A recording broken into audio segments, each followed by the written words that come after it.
on the Daily Pure Nebraska program, we like to talk with members of the Farm Women's Group, Common Ground. The volunteers are always working to get a positive message out about agriculture. So joining us now with more is Lana Hochschneider. She's from the Waco area, and thank you for making the trip again this morning. Thank you for having us. Yeah, well, you know, we always talk about some serious ag issues, but today we thought we'd put a lighter spin on things, and we would cook with you. You have some burger recipes for us, right? Yes, since we raise cattle and have beef, we're obviously big beef eaters in our family. And this time of year is one of my favorite times because there's so many great things to make on the grill with beef, whether it's steak or hamburgers. And I thought I'd show you, excuse me, some simple ways to make kind of a gourmet hamburger. All right. So I brought some hamburger, and one of my favorite recipes, we like onion flavor in our family, so you have to really like onion for this one. The kids like it too, huh? They do, sometimes actually. Kids don't like onion. Well, we usually make just regular hamburgers and then some onion ones. We do a little double batch on that. For the they have the option, right? That's right.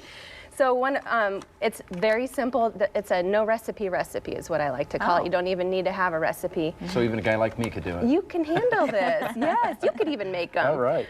It's a dry onion soup mix. Just dump that into the hamburger, and I have 1.5 pounds here. Okay. And then a packet of the onion soup in mix. one packet, yep.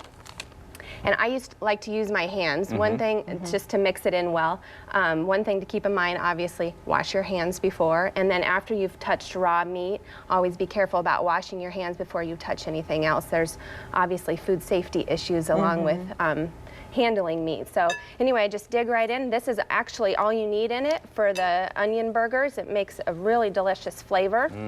And just mix it in really good. I bet that's good. Do you like onion? Well, I like that. I like the soup mix. That always does some good things for different recipes. Yeah, it really makes it up nice. And then this is probably a refresher for everybody, but just a good rule of thumb for making your burgers. We make them all different sizes, so depending on what, my husband gets a really pretty big burger and my kids get little ones. But I always pack it really tight in a ball, so that when you put it on your grill, it doesn't fall apart. Okay. So you don't want that to fall apart. Another little trick that you can do with this onion burger or just plain hamburger is once you have it in a ball, just make a little hole in there.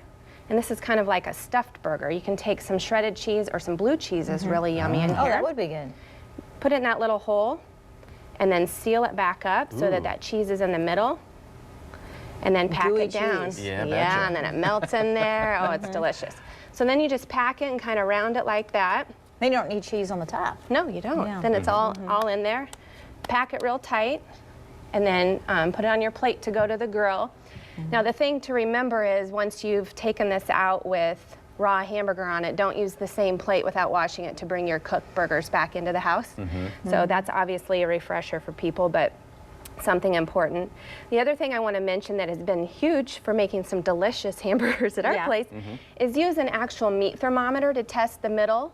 So you put the probe actually in the middle while it's cooking to see what the temperature is. Don't go all the way through. So you want to know that it's 160 degrees. Okay.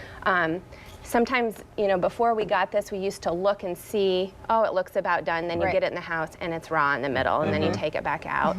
Or you cut it open on the grill, then you lose all the juice and your hamburger falls apart. It's just best to get a meat thermometer, and then you know exactly that it's safe to eat and you're done and ready to go. You can figure out what level you want for each person. Exactly. Exactly. Yeah. Great, Lana. This looks really good, and thank you for the 4th of July. Sorry, it's not cooked for you, but I didn't want to haul a grill in. I understand. Yeah, it's a wonderful meal for 4th of July. I know a lot of people will be getting together to celebrate that, and burgers are always a hot item for the holidays and any gathering for the summer. Okay. Thank you for being here. Thank you, Lana, with Common Ground. Appreciate it.